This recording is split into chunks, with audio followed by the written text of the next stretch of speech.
오늘 선포되어질 하나님의 말씀은 사도행전 24장 24절에서 27절까지 말씀입니다. 신약성경 231면에 있습니다. 제가 봉독하겠습니다. 수일 후에 벨릭스가 그 아내 유대 여자 드루실라와 함께 와서 바울을 불러 그리스도 예수 믿는 도를 듣거늘 바울이 의와 절제와 장차 오는 심판을 강론하니 벨릭스가 두려워하여 대답하되 지금은 가라, 내가 틈이 있으면 너를 부르리라 하고, 동시에 또 바울에게 돈을 받을까 바라는 고로 더 자주 불러 같이 이야기하더라. 이태가 지난 후 보르기오 베스도가 벨릭스의 소임을 이어받으니 벨릭스가 유대인의 마음을 얻고자 하여 바울을 구려하여 두니라. 아멘.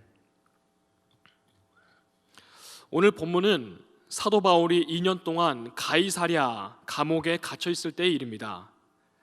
당시 로마에서 파견한 벨릭스라는 자가 이 유대의 총독으로 있었습니다.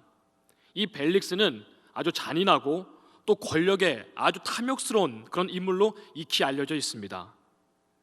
당시 바울은 로마법으로 바울에게 사형을 언도하기 위해서 대제사장과 지도자들이 바울을 고발하였고, 그것으로 인해서 바울이 지금 감옥에 갇혀 있는 것입니다. 이 벨릭스 총독은 사도 바울이 무죄임을 알고 있었습니다. 그렇지만 의도적으로 일부러 계속해서 이 판결을 미루고 있었습니다. 대제사장과 지도층들은 바울을 고발하였고, 오랫동안 이 벨릭스 총독에게 이들이 뇌물을 주고 있었기 때문입니다. 그래서 이 바울이 죄가 없음을 알고 이를 풀어준다면은 대제사장과 지도자들에게 눈치를 받고 있을 상황이었기 때문에 의도적으로 죄가 없음에도 사도 바울을 계속 투옥하고 있었습니다. 또 한편 벨릭스는 이렇게 생각했습니다. 이 사도 바울이라는 자가 그 당시 이른바 신흥종교인 이 그리스도교의 지도자격 되는 사람이니까 아주 돈이 많겠거니라고 생각을 했습니다. 그래서 사도 바울에게도 뇌물을 받아서 좀 쉽게 이 재판을 가려고 하는 대제사장과 지도자층, 그리고 또 이 사도 바울 양쪽에서도 뇌물을 계속해서 받고자 하고 싶은 마음에 이 재판을 계속 미루고 있었던 것입니다. 오늘 본문 사도행전 24장 24절 말씀을 우리 함께 보도록 하겠습니다. 수일 후에 벨릭스가 그 아내 유대 여자 드루실라와 함께 와서 바울을 불러 그리스도 예수를 믿는 도를 듣거늘.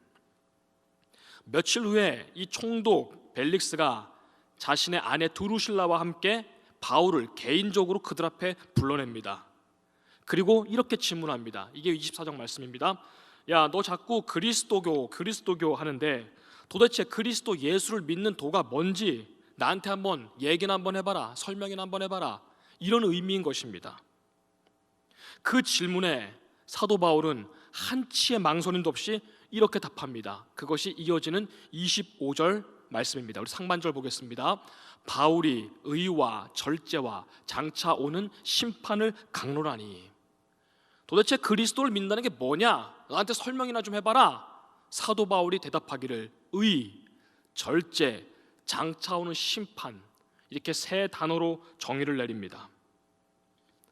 바울의 망설임 없는 이 한치의 망설임도 없는 이 대답이야말로 우리가 익히 새겨야 할 우리 그리스도교의, 우리 기독교의 본질이요 핵심 중에 핵심 교리일 것입니다. 의, 절제, 그리고 장차 올 심판. 그럼 우리 한 가지씩 조금 자세히 한번 알아보도록 하겠습니다. 첫째로 그리스도 예수를 믿는 도, 첫째 의, 하나님과의 바른 관계입니다.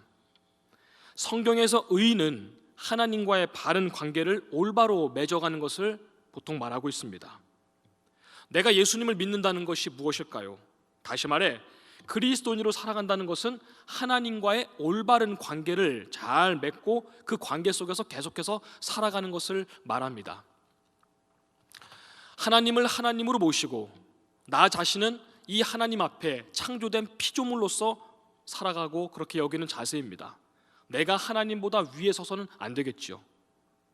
그리고 하나님과의 이 바른 관계를 유지하기 위해서는 우리가 절제해야 될 것은 분명히 절제해야 됩니다. 오늘 본문은 사실 조금 거창히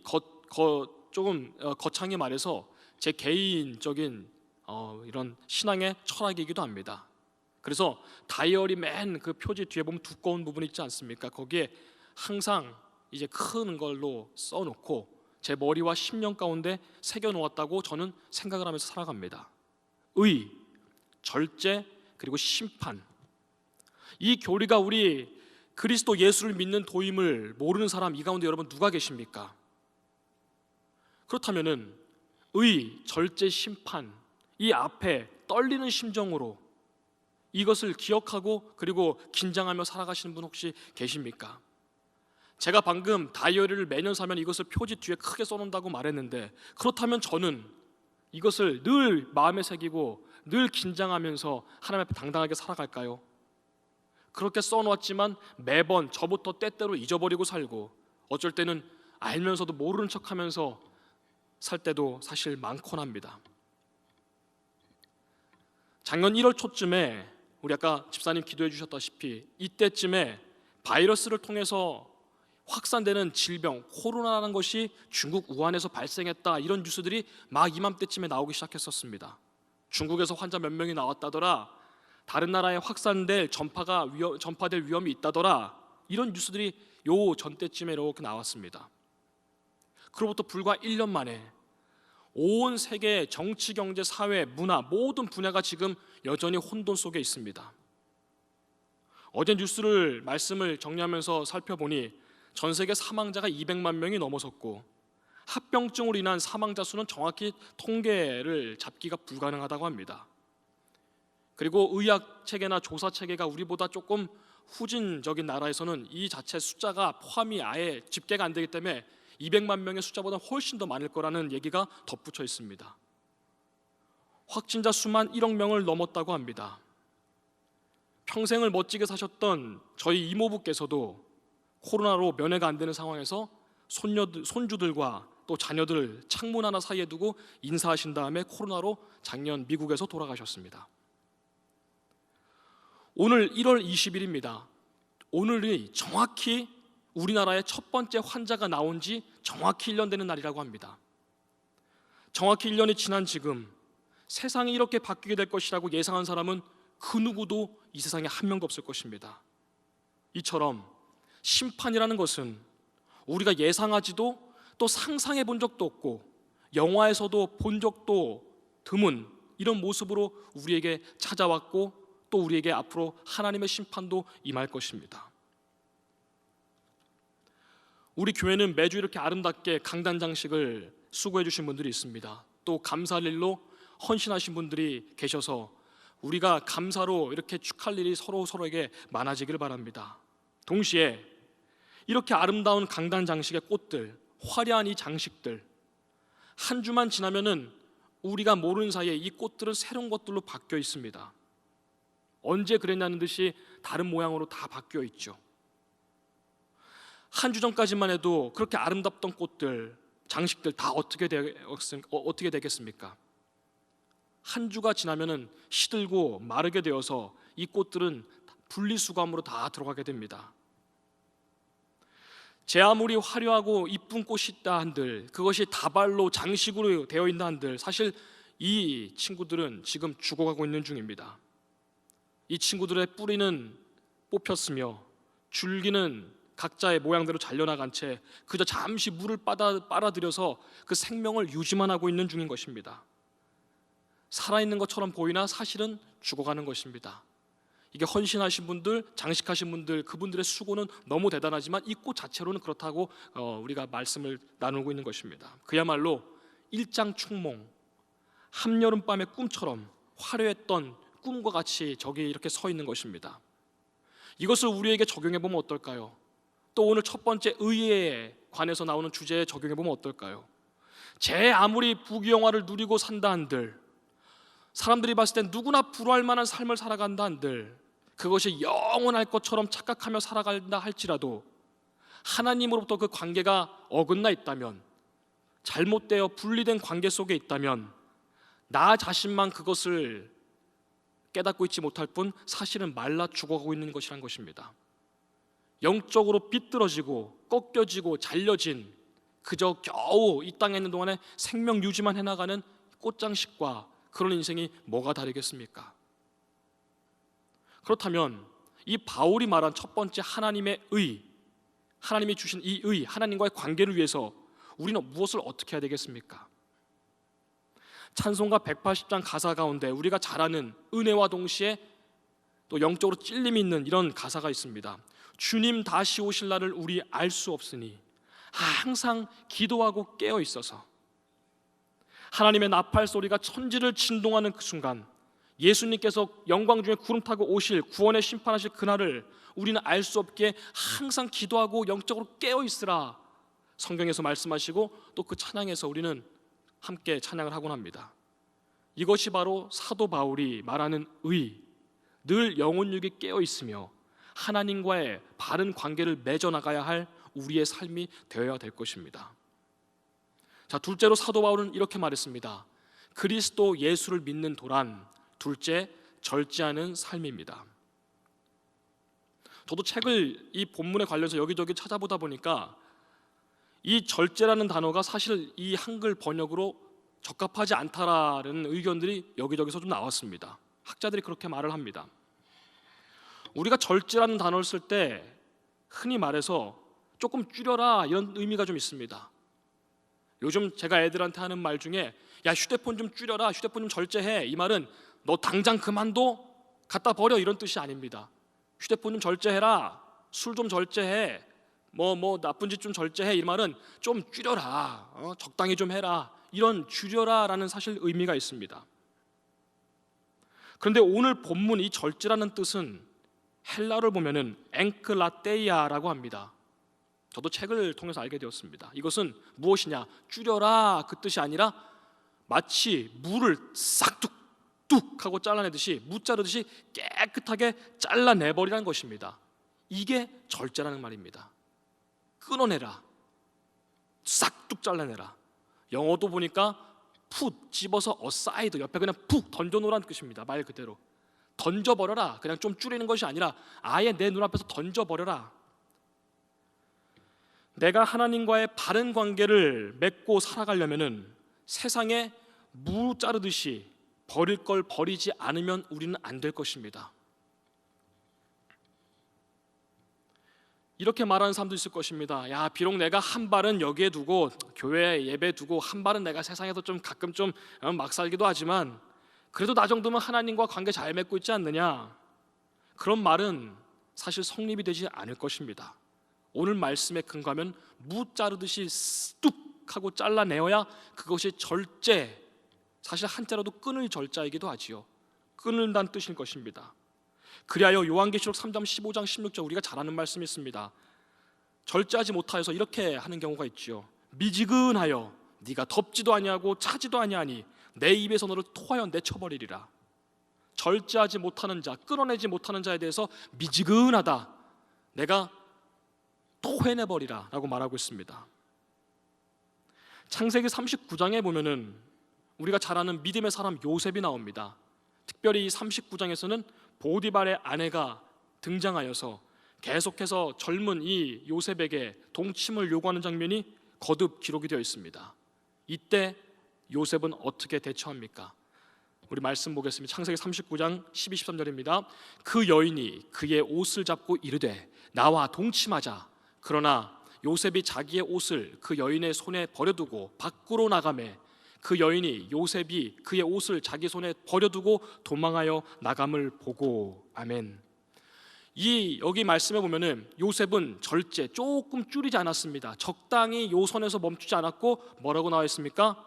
아예 손을 뿌리쳐버리고 뒤도 돌아보지 않고 내팽겨쳐주고 내팽겨치며 버려두고 도망하였다, 그 자리를 뛰쳐나왔다라고 기록되어 있습니다. 이것이 바로 오늘 사도 바울이 우리에게 말씀하고 있는 절제, 앵크라테이아, 칼로 물을 팍 잘라버리듯이 그 자리를 박차고 나온 것입니다. put aside, 거기를 던져버린 것입니다. 또 한 군데 말씀에서 사도 바울은 그리스도인의 절제에 대해서 우리가 이렇게 해야 된다라고 가르쳐주고 있습니다. 고린도전서 9장 24, 25절 말씀입니다. 운동장에서 다름질하는 자들이 다 달아날지라도 오직 상 얻는 자는 하나인 줄을 너희가 알지 못하느냐? 너희도 얻도록 이와 같이 다름질하라.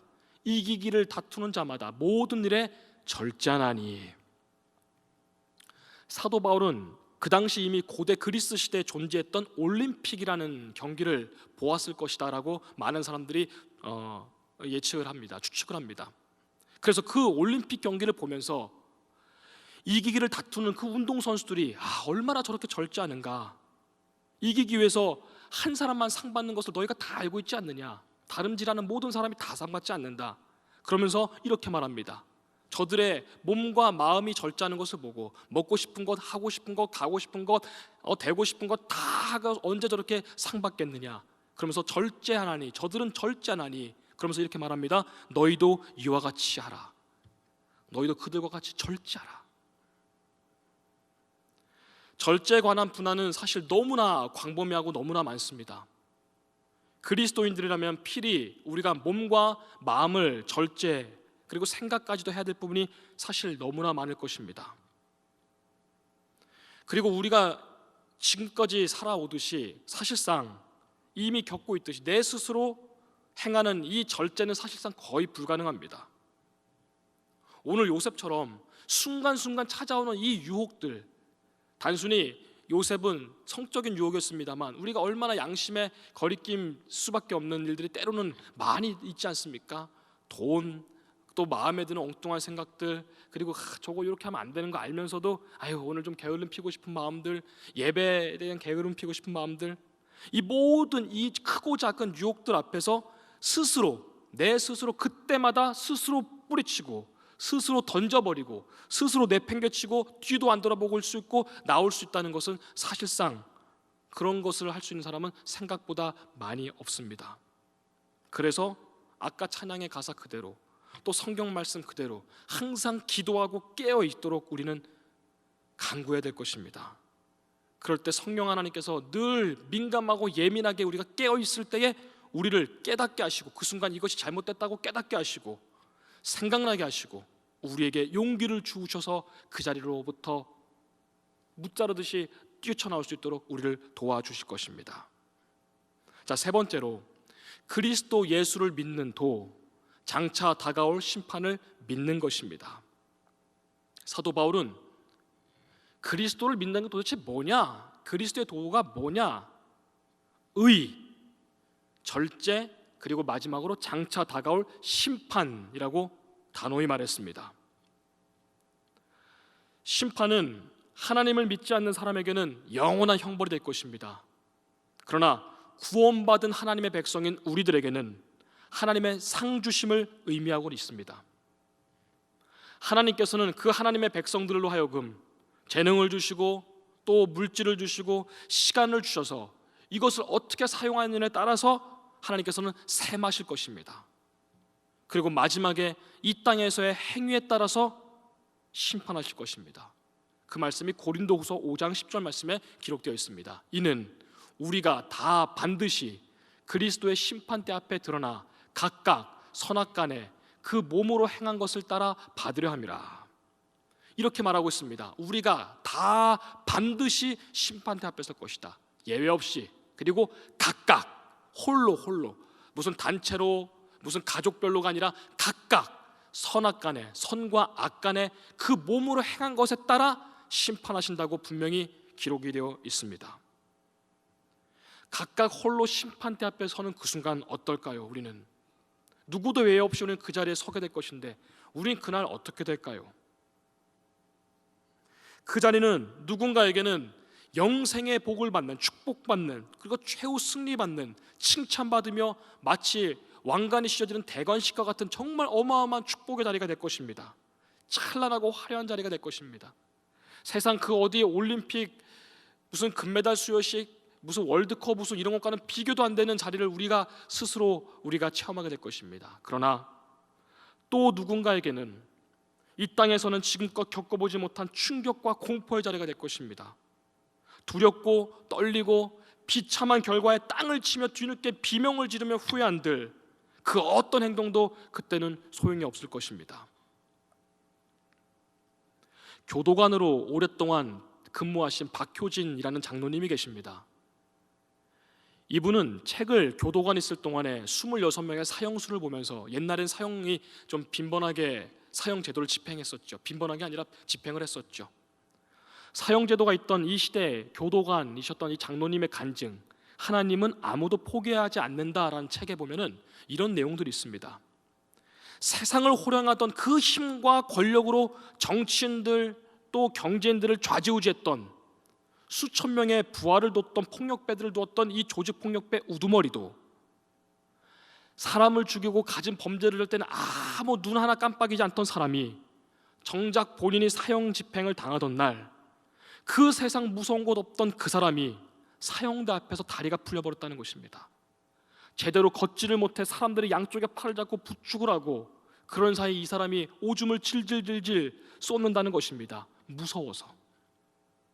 또 어떤 이들은 1초라도 더 살려고 1초라도 더 살기 위해서 발악을 하며 극도의 두려움에 대소변을 다 지리고 온갖 욕을 퍼붓는 구원을 알지 못하고 예수 그리스도를 믿지 못하는 죄수들의 모습도 이 장로님은 생생히 그곳에 기록을 해놓았습니다. 또 어떤 이들은 세상에서 도사라고 불렸던 사람도 있다고 합니다. 도사, 모든 것에 도에 통달했다. 그래서 이 사람이 사형을 당하는 날 그 사람이 무념무상이요 이치는 어쩌고 자연은 어쩌고 우주는 어쩌고 이랬던 사람이 그날 아침에 다리가 풀려버리고 덜덜덜 떨며 손도 제대로 짚지 못하고 마치 정신이 나간 것처럼 이 끌려 나오는 모습을 보면서 이 장로님께서는 심판의 그날을 떠올렸다라는 간증의 내용이 이 책에 기록이 되어 있습니다. 그 모습을 보면서 이것이 예수님을 그리스도로 인정하지 않았던 자들의 심판대 앞에 선 나약하게 그지 없을 수밖에 없는 우리들의 모습이구나라는 생각을 해보았습니다. 만약 하나님께서 심판을 하시지 않는다면 우리가 하나님 말씀에 순종하여 살 이유는 하나도 없습니다. 심판이란 건 없는데 뭐하러 우리가 하나님 말씀에 순종하며 교제하며 봉사하며 또 예배하며 이 추운 날 마스크를 써가며 이 자리에 나와 있었겠습니까? 그렇게 보았을 때 의, 절제, 심판, 이것이 바로 그리스도인의 도라는 것은 참으로 위대한 사도 바울의 강론이 아닐 수가 없습니다. 참 생각해보면 이 사도 바울이 도대체 누굽니까?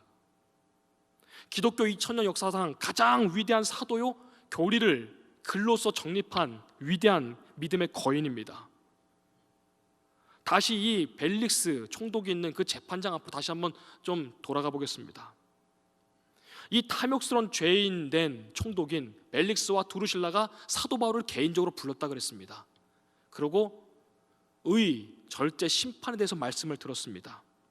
이 위대한 사도 바울과 1대1로 대면해서 하나님의 말씀을 들을 수 있는 그야말로 일생일대의 기회 아니겠습니까?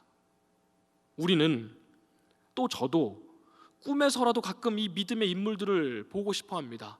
한 번도 본 적이 없고 글로써 또는 상상으로 통해서만 삼손은 얼마나 힘이 셌을까, 베드로는 도대체 어땠을까 이렇게 상상으로만 하곤 합니다. 꿈에서라도 한번 봤으면 좋겠다, 스쳐만 지나갔으면 얼마나 좋을까. 그런데 이 벨릭스와 두루실라는 지금 이 사도 바울을 눈앞에 1대1로 지금 앞에 세워놓은 것입니다.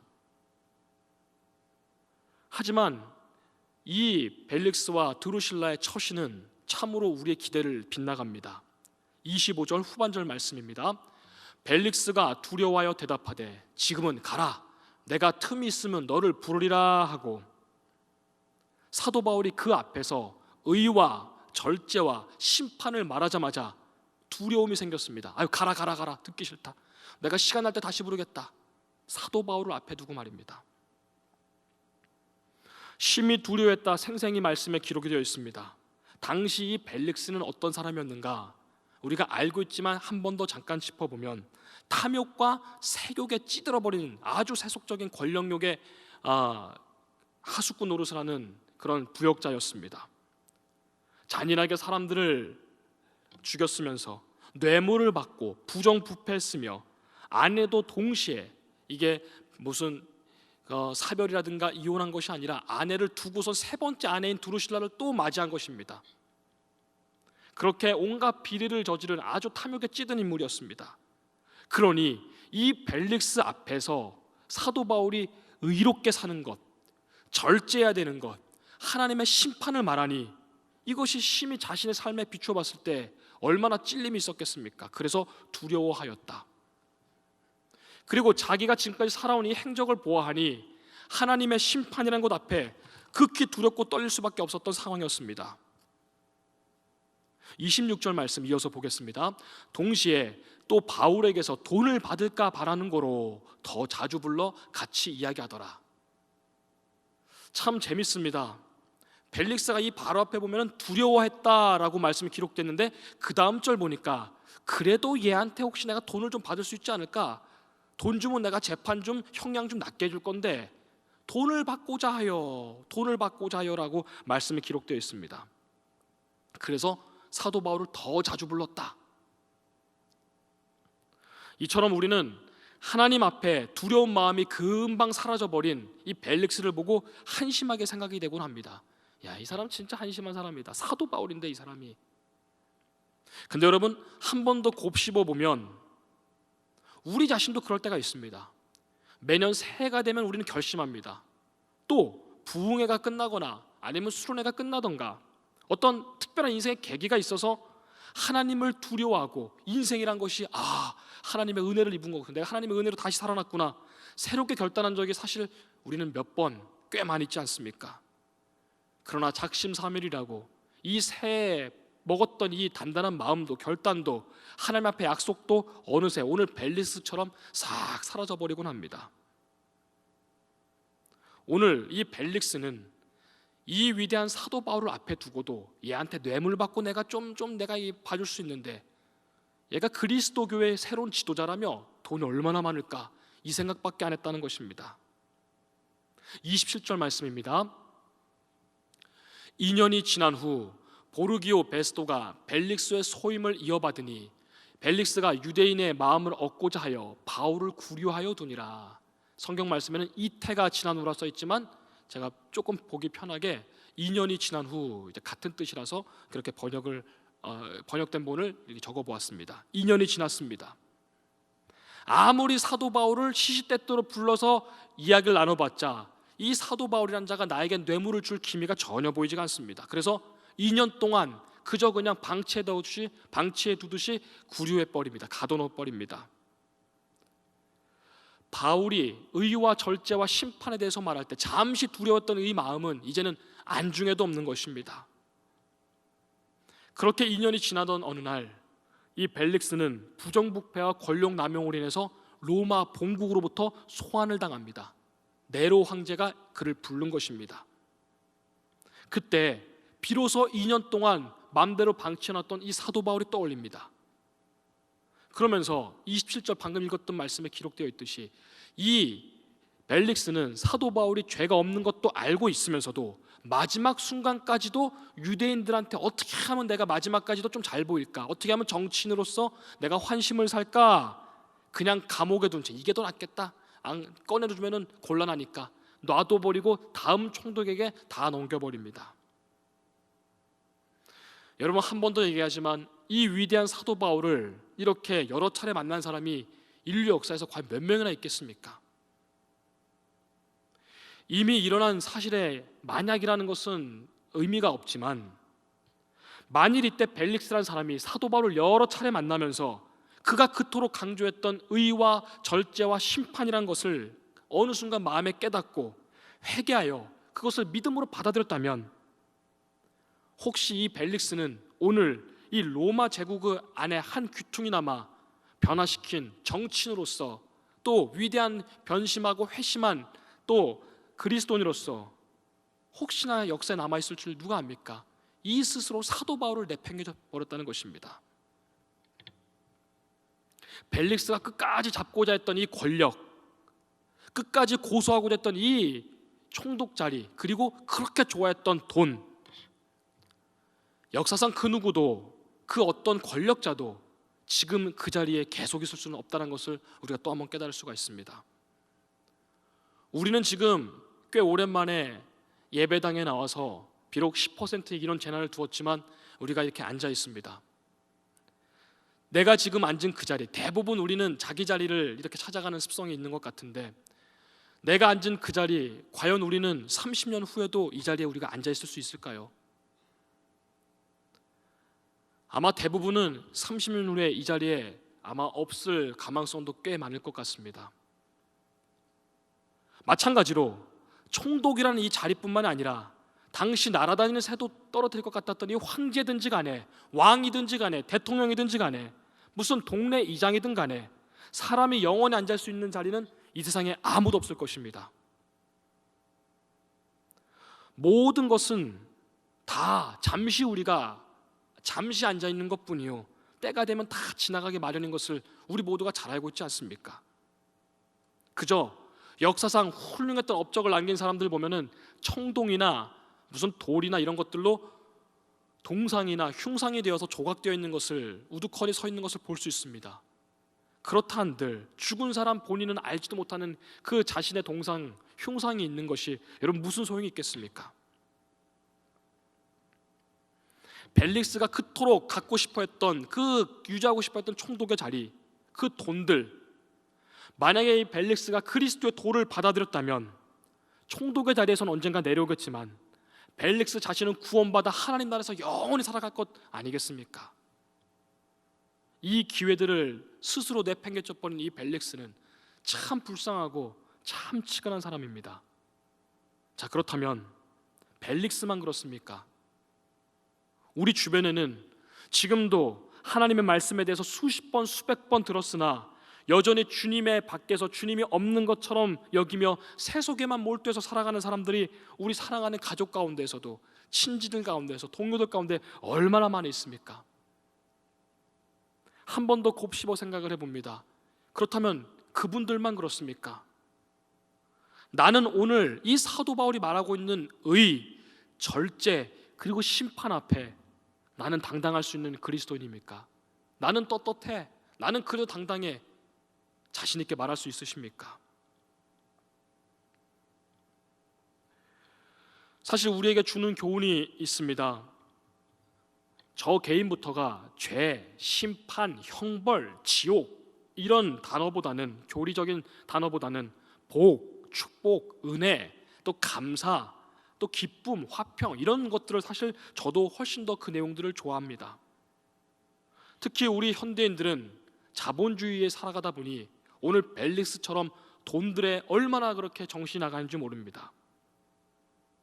우리 그리스도인들도 돈들을 참 좋아합니다. 여지껏 벨릭스의 이 돈을 좋아하는 모습을 보면서 이게 한심하다 그렇게 여기곤 했으나 우리 자신도 돈으로부터 아주 자유로울 수 있는 사람은 아마 아무도 없을 것입니다. 우리 중에 의, 절제, 심판 이것이 그리스도의 도다, 이것에 대해서 모르는 사람은 아무도 없습니다. 그렇지만 그렇게 삶을 살아가는 사람들은 생각보다 많지가 않습니다. 하나님의 심판을 믿는 사람만 절제할 수가 있습니다. 하나님의 심판을 믿는 사람만 하나님과의 바른 관계를 맺어갈 수가 있습니다. 하나님과의 심판을 믿는 사람은 절제와 의에 대해서 머리로는 이해하지만 삶에서는 하나님이 없는 것처럼 그렇게 살아가곤 합니다.